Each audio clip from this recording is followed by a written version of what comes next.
Hey guys, welcome back to my channel. So for the last several weeks, Christian and I have been designing and building a new calorie tracking app called Amy with a different feel than normal calorie tracking apps. And today I wanted to share some of the designs we've been working on lately, such as the paywall, widgets, and the Apple Health integration. These might seem like really random parts of an app, but we realized that they're really important for user retention. So the challenge was to build this in an eye-catching way, but still be very comforting and not too much for the user, especially since the aim of Amy is to help people reach their goals and to build a habit of being aware of their eating habits. Of course, that means I got to create a lot more illustrations for the app, which is my favorite part of helping out with this product. And we officially launched the app last week. We already have a lot of users on the trial plan, and our monthly recurring revenue is slowly going up, so we are super excited. So let's jump into it.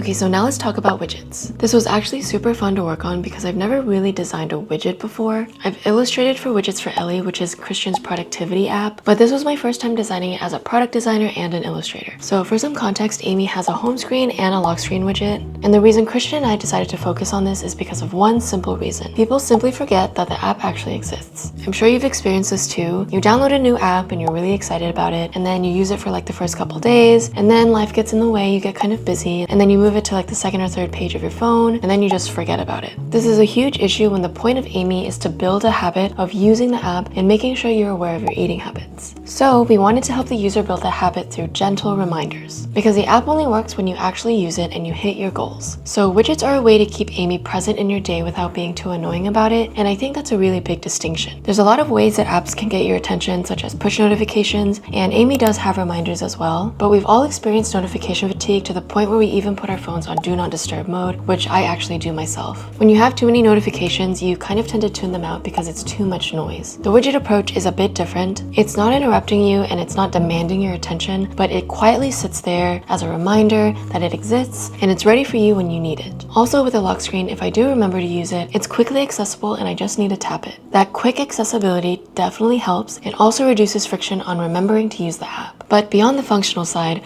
widgets are also an opportunity to bring delight to people. You're giving them something that they'll see multiple times a day, so it should be really fun and nice to look at. This is prime real estate on someone's phone, and if they're choosing to use that space to give to your app, you should reward them with something that makes them smile or feel something. And I think this is where the human element really comes into play. We're entering a time where the App Store is going to be completely flooded with apps that were either only vibe coded or created through AI, and I'm not saying that that's a bad thing. It's actually pretty amazing that the barrier to entry is a lot lower, and people can just bring their ideas to life. So for Amy, having custom illustrations was a way for us to stand out and give it a real personality. And I think that matters more and more as the App Store gets more and more crowded. People are drawn to things that are more human and feel more authentic. So here's a quick look at my Figma on how I created these home and lock screen widgets. Okay, so let's start off by looking at the home screen widgets. Here I typed out all of the things that I had in my mind for a widget and what information that I wanted to include. And I went on Mobbin to look at some widget examples just so that I'm on the right track and I know where people are usually putting their assets and their information and also the size.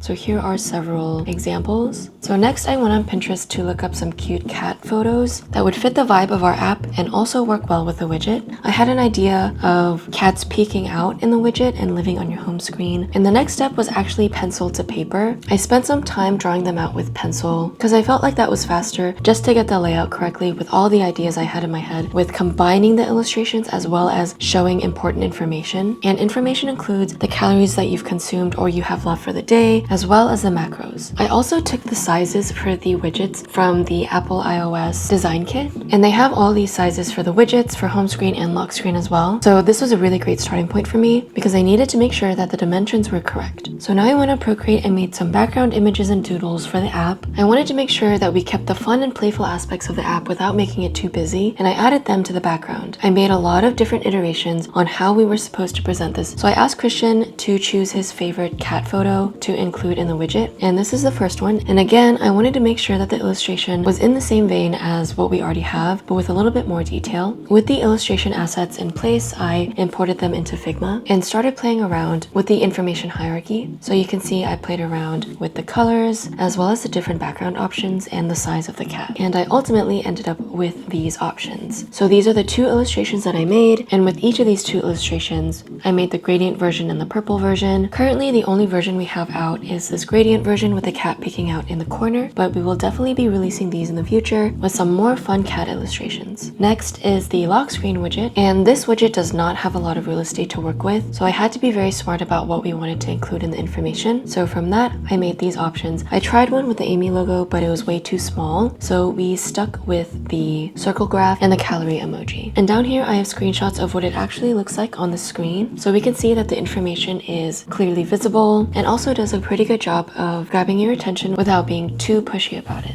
And if you wanted to see it in real time, here is the actual widget.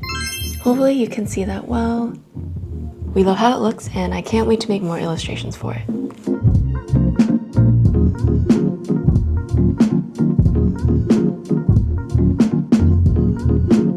So the next thing that I worked on was the Apple Health integration. This was something that felt really important to include and something that I was personally excited about. If you're not familiar, Apple Health is basically a central place on your phone where all of your health data lives. It's like a hub that collects information from various sources. Your Apple Watch, your iPhone's built-in sensors, and any third-party apps that are connected to it. Your steps, your sleep, your calories burned, your basal metabolic rate, all of that gets stored here in one place. The idea behind Apple Health is that your health data should not be siloed into all these different apps, especially when they don't really talk to each other. It should be centralized so you can actually make sense of it. And a lot of apps have started integrating with it. The reason we wanted Amy to integrate with Apple Health is really simple. If you're someone who's trying to be more mindful about your health and habits, you probably already have a bunch of data being tracked. Maybe you wear an Apple Watch or an Oura Ring. Maybe you use a workout app to track your gym progress, or you could be using a period tracking app, or a temperature app, or a step counting app. All of that data exists, but it's scattered across different places. By syncing with Apple Health, Amy can pull all of that information in and show them alongside everything else that you're tracking in the app. It gives you more control over your information, and you can see how your activity levels connect with your other habits, especially when it comes to calorie tracking. You can notice patterns that you might not have noticed if you didn't put them all together. The data simply becomes more useful because it's all in context. So working on this felt more meaningful because it was actually useful in the app. It's the kind of thing that makes you stick with an app because it genuinely fits into your life. So of course, here's the Figma part. This part's actually pretty small because we already had the designs in place since our onboarding already exists. We just had to create a new onboarding step and make sure that it fits cohesively. So of course, I went back on Mobbin to see how other apps integrate Apple Health and how they design for that. And here is my consolidation of those screens. And this is an example of a previous screen in our onboarding step. And I wanted to make sure that our current step for syncing Apple Health matches that. Also, the screen for viewing your stats already exists thanks to Christian's vibe coding. So we knew that we wanted to give a preview of what your data looks like within the app. So I wanted to make sure that I include that on the onboarding step. And of course, I found some more cat images that I wanted to illustrate. And Christian liked these two more than this one where he's weightlifting. So I combined these two images and illustrated this on Procreate. And of course, this is animated, but on Figma, it's just a static image. This one was very quick to design, but this is a common challenge in product design. You're often adding new features to something that already exists, and you have to be really thoughtful about how the new thing integrates with the old thing, and you don't want it to feel like an afterthought because there needs to be a coherence to the whole experience. And on device, this is what it looks like. I think it blends pretty well with what we already have, so this was a very fun challenge to make sure everything works together.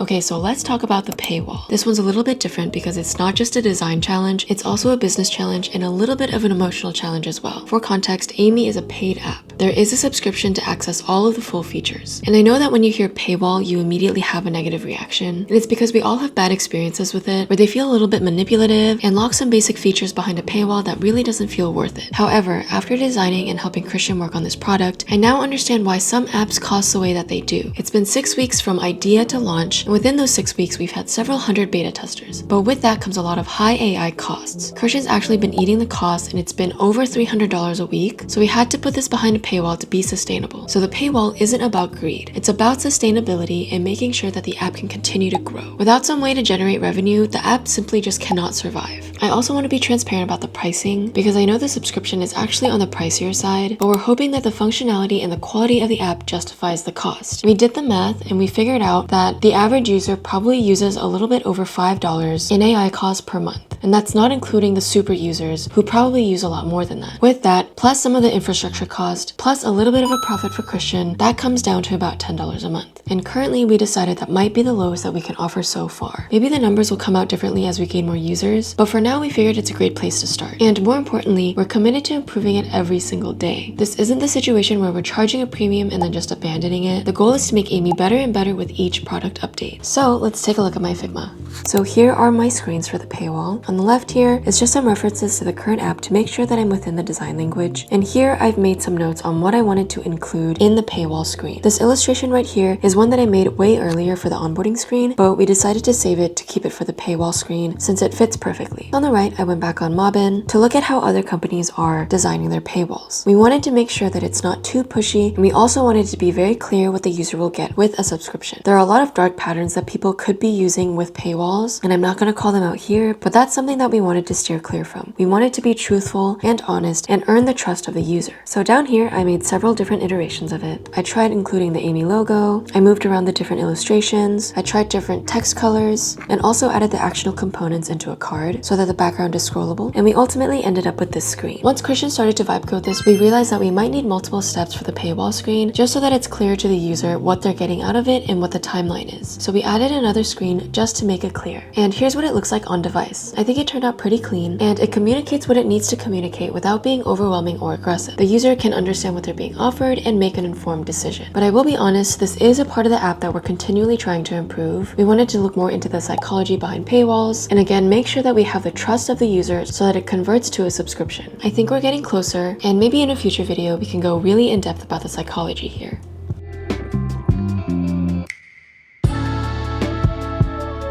So I wanted to take some time to reflect on what I've learned about this whole process so far. Working on Amy has given me a lot to think about, and I feel like I've grown a lot as a designer through this product. The first thing on my mind is the role of human touch in design. We're entering a really interesting time where the tools for building apps is becoming more and more accessible. Vibe coding, no-code platform, AI-generated assets, all of these things are lowering the barrier to entry, which I think is an amazing thing. But I also think that the human element is going to matter more and not less. When anyone can spin up an app pretty quickly, the thing that's going to matter and stand out the most is when things feel like they're made by a human. The little details, the personality, the warmth. When you draw something by hand, there's a quality that you can't replicate when you're generating it through AI. So working on the illustrations for Amy reinforced why I love doing this kind of work. It's not only about making it look nice, but it's also about making something feel more human in a world that's becoming a little bit more automated. I truly think that's really valuable, and I think it's going to become more valuable over time. Another big reflection is designing for behavior and habits. It's easy to get caught up in the screens and just the designs for an app, the layouts, the typography, the color choices, and trust me, those things really do matter, but I realize that the design matters outside of the app as well. For instance, the widgets. How do you get someone to remember that the app exists, or to build a habit and make sure to log something every single day? The widgets taught me that good design meets people where they already are. Your home screen, your lock screen, that's where people's attention usually live, and if you can show up there in a way that's delightful and useful, you're much more likely to become a part of someone's routine. I've also been thinking a lot more about how to present data that feels way more human. Working on the Apple Health integration made me realize it could be very cold and clinical in the way that we present data to users. Especially with the health app, the numbers can feel clinical, cold, judgmental, and maybe induce a little bit of anxiety. We ask questions like, am I doing well enough? Am I falling short? There's a lot of emotional weight when it comes to tracking your health. So as designers, we have a responsibility to soften that. We want to present data in a way that is encouraging and not evaluative. It's mainly about hierarchy and framing. What do you emphasize? What do you downplay? How do you make someone feel good about paying attention to their health rather than being stressed about it? These are the questions that I'm still working through, but I am now way more aware of them than I was before. The paywall work was probably the most challenging part. It taught me a lot about the relationship between design and business. I think early in my career, I saw these things as two separate things. Design was about the user experience and the user interface, and business was about something else, but they're not separate. The app simply needs money to survive, and the paywall is where design and business go hand in hand. And it's really uncomfortable because you are asking people for their money. You're ultimately trying to convert them, and there's a temptation to use every trick in the book in order to maximize that conversion, including dark patterns, which I do not recommend. But we've come to believe that the best approach is honesty. Being clear about what you're offering and where the cost goes and why it costs this much, that goes a long way. It doesn't create a false urgency, and it does not manipulate people. Yes, you might leave some conversions on the table, but you're ultimately building trust. And trust is what keeps people around in the long term. Next, there's always the feedback loop. With a concept project, you finish it and it's done. With a real product, you ship it and then you see how people respond. You learn what works and what doesn't, and then you iterate. The work is never really finished. And I think that's kind of exciting. It really keeps you humble and it lets you keep learning. Testing on device is another thing that I'm taking a lot more seriously now, especially with the help of vibe coding. There's only so much you can learn from looking at something in Figma. The design tool is a controlled environment, but a phone is messy. There's notifications, there's other apps, there's more colors. In the context of daily life, seeing the work on an actual device and in the context of where people will actually see it, that's when you really know if it's working or not. Collaboration has also been a big part of this experience. Working with Christian and seeing how his development work connects with my design work, watching something go from a sketch to an actual functioning feature, it's super satisfying. I say this all the time, but really, design does not exist in isolation. It has to work with engineering, with business, and all the other parts of running a product. And when that collaboration is great, the result is better than what one person could ever do alone. And finally, I've learned to become more comfortable with iteration. Nothing is perfect on the first try. The paywall isn't even perfect still, and we've already launched. There's a lot more illustrations for me to do, and a lot more user psychology that I want to do research in. There are things that I would do differently if I was starting over, and that's definitely okay. Design is a process, not a destination, and you put something out there, you see how it works, you learn, and then you make it better. Just remember, the goal isn't to get it immediately, and don't get discouraged by it. The goal is to keep improving and pay attention to feedback.